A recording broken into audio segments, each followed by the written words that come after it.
దేవుడిచ్చాడు. నాన్నకి చెప్పండి. ట్వింకిల్ ట్వింకిల్ లిటిల్ స్టార్స్ కదమ్మా.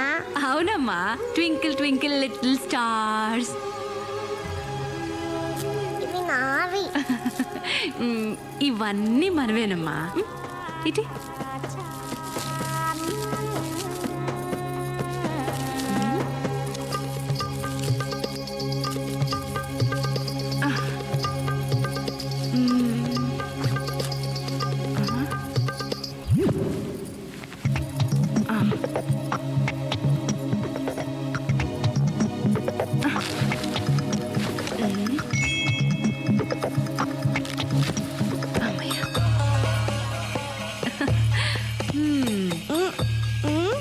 నాన్నకు చెప్పతే నీకు ఐస్ క్రీమ్ కావాలా, చాక్లెట్ కావాలా? చాక్లెట్ కావాలి, ఐస్ క్రీమ్ కావాలి, ఇంకా స్టార్స్ కూడా కావాలి. అన్ని నా బుద్ధిలో వచ్చాయి తల్లి నీకు.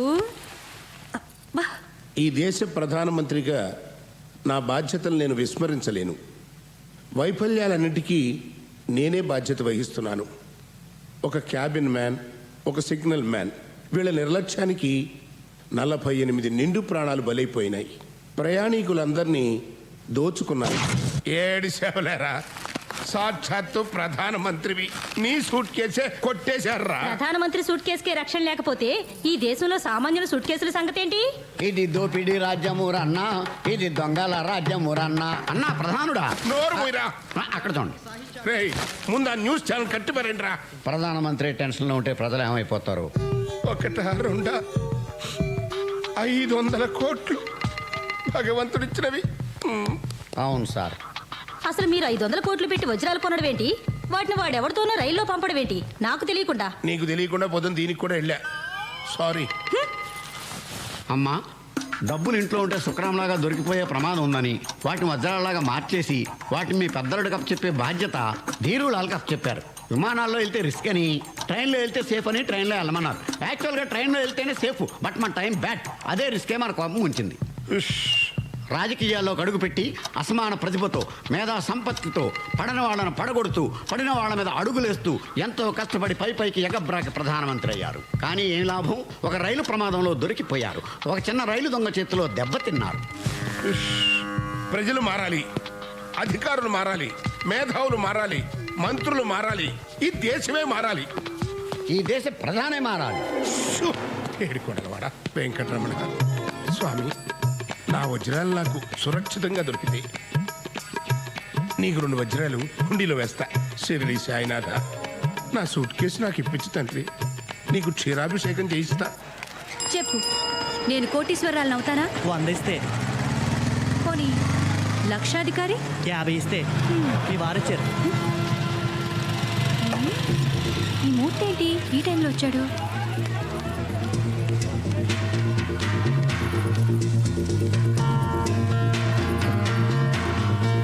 మీరేంటండి ఎప్పుడు లేని ఈ వేళ ఎప్పుడొచ్చారు? ఇదేంటి, దీని తాళం తీసింది ఎవరు? మారుతాళాలు వాడు. నేనే తీయించా. వాడేసిన బట్టలు, సెంట్లు, రేజర్లు తప్ప మరేమీ లేవు. ఏమీ లేవా? కొత్త తాళం వేయించుకుంటే తప్ప అదెందుకూ పనికిరాదు. సరిగ్గా చూసావు నువ్వు? ఒక బ్లేడ్ కూడా ఉంది. అదిగా స్వరాజ్యం. తెల్లగా రౌండ్గా గుండు రూపంలో ఏం లేవా? ఓ అవా? అవే 3-4 ఉన్నాయి. అవే కదండి ఆ బట్టల దగ్గర పెడతాం, నాఫ్తలు నుండలు అవేగా. అసలు నువ్వు సరిగ్గా చూసావా? అసలు ఇవాళ మీకు ఏమైందండి? ఏమైందా? ఆ శనిగాడు. అపచారం. శనిగాడు కాదు, శనిదేవుడు. ఆ శనిదేవుడు నా మీద పడి టెండూల్కర్లా సెంచరీల మీద సెంచరీలు కొట్టేస్తున్నాడు. వస్తే పిచ్చి మొహమ, అసలు ఏం జరిగిందో తెలిస్తే నువ్వు గుండాకి సస్తావు. అదేంటో ముందు చెప్పండి. యాక్సిడెంట్ జరిగిన రైల్లోంచి దొంగిలించిపోయిన సూట్ కేసులో కోట్ల విలువ చేసే వజ్రాలు ఉన్నాయట.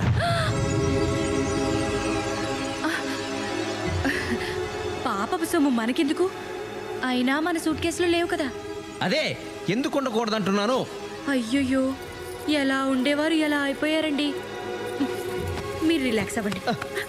దొరికింది లాక్కొస్తే సరిపోదు, లక్ కూడా ఉండాలి.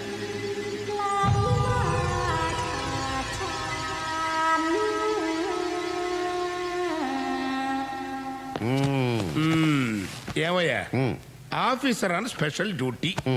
ఇంత పెద్ద పేరున్న పోస్ట్ నీకు వేస్ట్ కదా. ఆ సూట్ కేసు సంగతి ఏమైనా తెలిసిందా? తెలిసిందా? తెలిసింది నాకు కాదు, ఏషియన్ టైమ్స్ పత్రిక జర్నలిస్ట్కి. ఓహో. ఇదిగో చదవండి. యాక్సిడెంట్ జరిగిన ముంబై ఎక్స్ప్రెస్లో ప్రయాణిస్తున్న ధీరులాలనే వజ్రాల వ్యాపారి సూట్ కేసు పోయిందని, దాంట్లో ఉన్న కోట్ల విలువైన వజ్రాలు కేంద్ర కేబినెట్లోని ఉన్నత స్థాయి మంత్రికి చెందినవని రాశారు.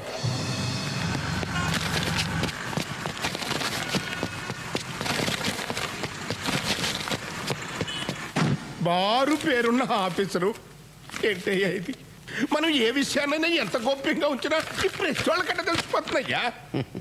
వజ్రాలు పోతే పోయినాయి, ఇంకా 3 ఏళ్ళ పదవి కాలం ఉంది కదా, ఇంతకు 10 రెట్లు సంపాదించుకోవచ్చు. కానీ నా పిఎం పోస్ట్ పోయిందంటే అవ్వా అవ్వా, నా పొలిటికల్ కెరీరే భూస్థాపితం అయిపోతుందయ్యా. నాకు ఆత్మహత్య శరణ్యం. అవునండి. ఏడుకొండలవాడా, నన్ను కాపాడు తండ్రి. ఈ గండ నుంచి గట్టెక్కించు తండ్రి. నీకు 2 వజ్రాలు కాదు, 200 కోట్ల రూపాయలు నీ హుండీలో వేయిస్తా. ఇదిగో షిరిడి సాయిబాబా, ఈ దయానంద్ పేరు బయటికి రాకుండా కాపాడు తండ్రి. నీకెంతో మంది భక్తులు ఉండొచ్చు, కానీ వాళ్ళెవ్వరూ ఇప్పించలేని భారతరత్న బిరుదు నేను నీకు ఇప్పిస్తా. ప్రామిస్. భారతరత్న షిరిడి సాయినాథ్. పదవిలో ఉంటేనే. సిటీలోని రౌడీ షీటర్లకి, గూండాలకి, పాకెట్ పుల్లర్స్కి స్వాగతం, సుస్వాగతం. సోదరులారా, మిమ్మల్ని అందరినీ ఇక్కడ ఈ విధంగా కలుసుకోవడం నాకు చాలా ఆనందంగా ఉంది. విద్యుక్త ధర్మంలో భాగంగా నేను గతంలో మిమ్మల్ని చితకబాది ఉండొచ్చు, మీరు నన్ను అమ్మనాబూతులు తిట్టుకునుండొచ్చు.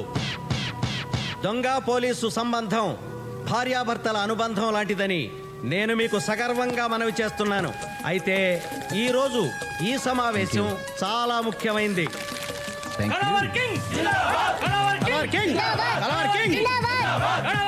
ఎవరయ్యా ఇతను? ఇంత ఫాలోయింగ్ ఉందేంటి? ఇతను సూపర్ దొంగ అని ఒక ఆగిపోయిన సినిమాలో హీరో సార్.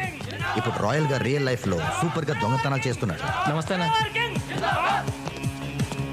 కింగ్, కళావర్ కింగ్ శ్రీనివాస్, ఎస్పి శ్రీనివాస్. కూర్చోండి. Yo man. కొద్ది రోజుల క్రితం ముంబై ఎక్స్ప్రెస్ యాక్సిడెంట్ అయిన విషయం మీకు తెలుసు. ఆ ట్రైన్ బోగీల్లో లూటీ జరిగింది. సార్, ఆ ట్రైన్ దోపిడీకి మాకు ఎటువంటి సంబంధం లేదు.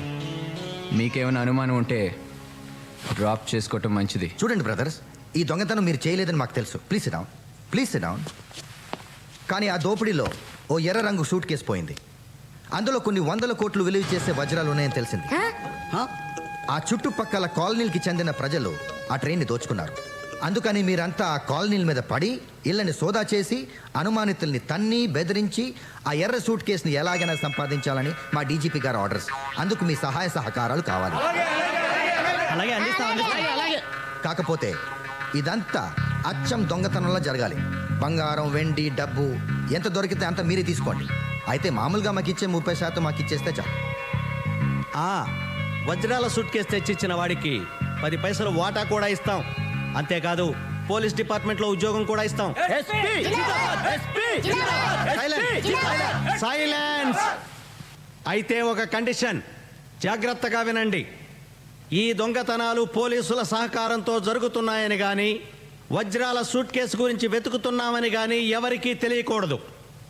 ఈ రహస్యం బయటికి పొక్కిందో మిమ్మల్ని మీ ఇంట్లోనే కాల్చి పారేస్తాం. సార్, మీ డిపార్ట్మెంట్కి మా ఫుల్ సపోర్ట్. అయితే ఎవరినైనా నమ్మొచ్చు, కానీ మీ డిపార్ట్మెంట్ని నమ్మకూడదని మాకు మీకు తెలుసు. ఎందుకంటున్నానంటే, ఒకవేళ ఆ సూట్ కేసు నాకే దొరికిందనుకోండి, న్యాయంగా నా వాటా నాకు ఇస్తారని నమ్మకం ఏంటి? This is too much. దొంగోడు పోలీస్ దొంగోడిని నమ్మకపోతే ఎలా? మీరు మరీ జోకర్లా మాట్లాడుతున్నారు సార్. పేకాట్లో కార్డ్ షో అయినా రమ్మీ అవుతుందని నమ్మకం లేదు. నేను సాటి దొంగనే నమ్మను, పోలీస్ని ఎలా నమ్ముతాను సార్?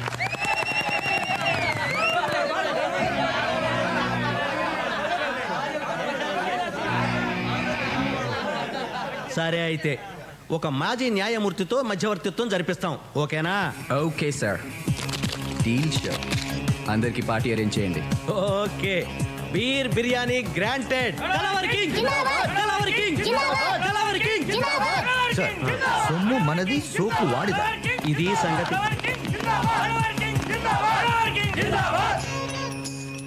సార్, ఈ భూమి మీద పులులు, ఏనుగులు, గుర్రాలు, నెమళ్ళు లాంటి జీవరాశుల సంఖ్య తగ్గిపోతున్నట్టే మంచోడు కూడా క్రమంగా అంతరించిపోతున్నారు. పత్రికలు మంచివి కాదు, టీవీ ఛానల్స్ మంచివి కాదు, జర్నలిస్టులు మంచోళ్ళు కాదు, పోలీసులు మంచోళ్ళు కాదు, దుష్టులు, దుర్మార్గులు, ఇలాంటి దుర్మార్గుల మధ్యలో మీలాంటి మంచివాళ్ళు ఎలా బ్రతుకుతున్నారు సార్? ముందా సొల్లాపి ఆ ఏషియన్ టైమ్స్ రిపోర్టర్ సంగతి ఏమైందో చెప్పు. ముందు మీరు ఆ గుర్రాన్ని దిగితే చెప్తాను సార్. ఈ రాత్రికి ఆ ఏషియన్ టైమ్స్ వాడి టైం అయిపోయినట్టే. ఎక్స్క్యూజ్ మీ, ఆడు ఇంకా చావలేదా? లేదు. మళ్ళీ ఆ సూట్ కేసు న్యూస్ పత్రికల్లో వచ్చిందా?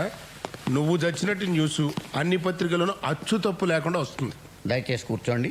Okay. For your kind information, ఆ సూట్ కేసు గురించి home minister regular DGP railway డీజీపీకి ఫోన్ చేసినట్టు తెలిసింది. మాట్లాడొచ్చు. ఆ విషయం వాడికి ఎలా తెలిసింది? రైల్వే మంత్రి ద్వారా ఆయనకు వీరులాల్ స్వయంగా చెప్పాడట. ఒకటి ముట్ట చెప్పినట్టు కూడా తెలిసింది. చిచి, రాజకీయాల్లో రహస్యాన్ని రచ్చ చేస్తారంటయ్యా. అసలు వీళ్ళే మంత్రులయ్యా? కాదులే, అసలు ఆ వీరులాల్ కానీ నేనే రైల్వే మంత్రి దగ్గర పంపించాను చూడు, అది నేను చేసిన పెద్ద తప్పు. ఎస్. అయింది అయిపోయింది కానీ ఆ హోమ్ని కొంచెం కనిపెట్టి ఉండు. Okay sir. ఎవరు వింటున్నట్టున్నారయ్యా? బొమ్మలండి, ముచ్చటపడి మీరు పెట్టించుకున్నవే. టెన్షన్ కదా, అలాగే ఉంటాయి. టెన్షన్ తట్టుకోలేకపోతున్నాను ఆయన. మధ్యవర్తిగా ఉండడానికి నాకేం అభ్యంతరం లేదు. అయితే నా సంగతి తెలుసు కదా, సర్వీస్లో పెద్దగా సంపాదించుకోలేదు. సో క్లియర్లీ చెప్పండి, ఎంత ఇస్తారు? మీరు చెప్పండి. కాదు, మీరే చెప్పాలి. న్యాయంగా ఎవరికెంత వాటా రావాలో తేల్చి ఎవరి వాటా వాళ్ళకి ఇవ్వడానికి ఎంత ఇస్తారు? ధర్మాన్ని కొంచెం మీకు అనుకూలంగా జరిపి మీకు ఎక్కువ, దొంగలకి తక్కువ పంచడానికి ఎంత ఇస్తారు? పెద్ద మనిషిగా ఉంటూనే ఆ మొత్తం ప్రాపర్టీ మీకే వచ్చేటట్టు చేసి న్యాయ ప్రకారం ఆ దొంగలకి ఏమివ్వక్కర్లేదని రోజు కూలీ ఇస్తే సరిపోతుందని తేల్చడానికి ఎంత ఇస్తారు? ప్యాకేజ్ డీల్ చెప్పండి, ఎంత ఇస్తారు? మీకు 5 లక్షలు ఇస్తాం. కుదరదు, మరో 5 లక్షలు ఇవ్వండి. Okay, done. అయితే ఆ దొంగల్ని మేము ప్రతిరోజు మా వ్యాన్లో తీసుకెళ్ళి కాలనీల్లో వదులుతాం. దొంగతనం అయిపోయాక తిరిగి తీసుకొచ్చి పోలీస్ స్టేషన్ దగ్గర వదిలేస్తాం. లేకపోతే వాళ్ళు దోచిందంతా దొబ్బుకుపోయే ప్రమాదం ఉంది నిర్మల్ కుమార్ గారు. అంతే అంతే. అయితే మా కండిషన్ ఏంటంటే మీరు ప్రతిరోజు వాళ్ళతో పాటు వ్యాన్లో వెళ్ళి వాళ్ళతోనే తిరిగి రావాలి. తెల్లారేసరికి మళ్ళీ మిమ్మల్ని మీ ఇంటి దగ్గర వదిలేస్తాం. ఓ పెద్ద మనిషిగా దొంగలతో పాటు తిరగాలంటారు, అంతే కదా? అంతే అంతే. వస్తాను.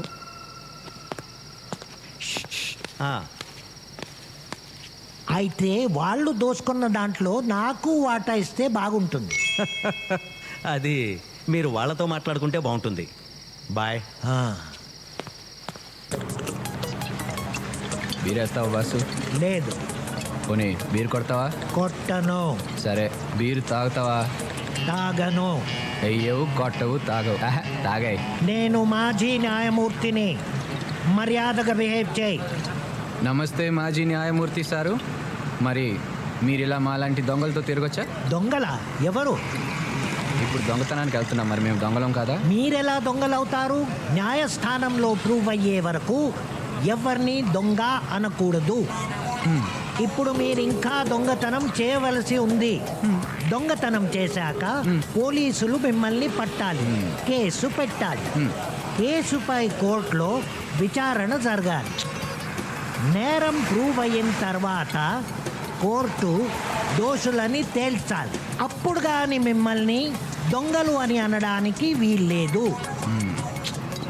సూపర్ సార్, ఎంత పెద్ద దొంగ అనుకోలేదండి మిమ్మల్ని.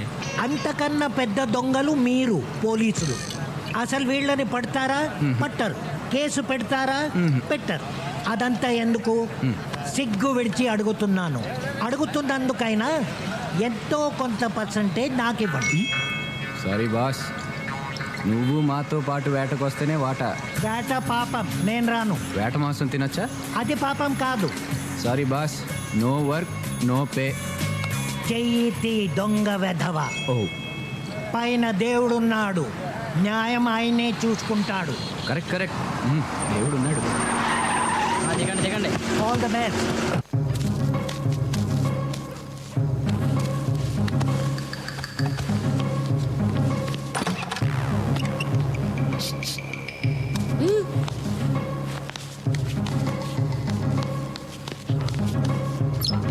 ఇదిగో 2 కుటుంబాల వాళ్ళం వెళ్ళాం కాబట్టి 2 కుటుంబాల వాళ్ళం సమానంగా వాటా పంచుకోవాల్సిందే. సమానంగా ఎలా పంచుకుంటావయ్యా? మా ఇంట్లోంచి వచ్చింది 3, మీ ఇంట్లోంచి వచ్చింది 2, కాబట్టి మొత్తం 5 వాటాలు వేయాలి. మాకు 3, మీకు 2. మనిషికో వాటా రావటం కరెక్ట్ అయ్యా. అది అదిగో ఎవరో పెద్ద మనిషి చెప్తున్నాడు, అదే కరెక్ట్. ఇప్పుడు 2 కుటుంబాల వాళ్ళు వెళ్ళారు కదా దొంగతనానికి. అవునండి, మా ఇంట్లో నుంచి 3, వాళ్ళ ఇంట్లో నుంచి 2. అసలు ముంబై ఎక్స్ప్రెస్ పడిపోయిందని ఎవరు చెప్పారండి? నేను చెప్పానండి. ఫస్ట్ దొంగతనం గురించి చెప్పింది నేను కాబట్టి నాకు వాటా ఎక్కువ ఇవ్వాల్సిందే. Correct correct. ట్రైన్ పడిపోయిందని ముందు వీడు చెప్పాడు కాబట్టి వీడికి ఇదిగో ఎక్స్ట్రా వాటా. అసలు నువ్వెవరవయ్యా మా వాటాల మధ్యలో కలెక్ట్ చేసుకోవడానికి? జార్జ్ బుష్నయ్యా. ఎవడైతే నీకేంటి, న్యాయం చెప్పడానికి ఎవడైతే ఏంటి, బిన్ లాడన్ కూడా చెప్పొచ్చు. బాబు ఇది నీ వాటా, అయ్యా ఇది నీ వాటా, ఇది నీ వాటా. అదేంటండి అంతా ఒకే చోట పెడుతున్నారు? ఏ ఇది ధర్మంగా లేదా? అయితే పెద్ద మనుషుల్ని పిలుద్దాం. ఇంకా పెద్ద మనుషులు ఎవరయ్యా? ఒరేయ్ వీళ్ళు నిజమైన దొంగలాగా ఉన్నారా? న్యాయంగా అంట పంచండ్రా. మనం కష్టపడ్డ సొమ్ముతో ఏరా ఈ టైంలో దొంగలు కాకపోతే దొరలతారా మీ ఇంటికి అన్నట్టు ఇల్లు ఎవడదురా? నాదేనండి. వాస్తు చండాలంగా ఉంది. నైరుతి వైపు ఎంట్రన్స్ ఉండకూడదు, ఉంటే ఇలాగే తగలాడుతుంది. ముందు ఆ ద్వారం మార్చు. సరే రాజ్యం రాజ్యం, ఆ, మొన్న ట్రైన్ యాక్సిడెంట్లో వజ్రాలు పోయాయని చెప్పా కదా, ఆ వజ్రాలు వెళ్ళి ఎంత అనుకున్నావు? 500 crores ఓన్లీ. 500 కోట్లు. 500 కోట్ల 500 కోట్లే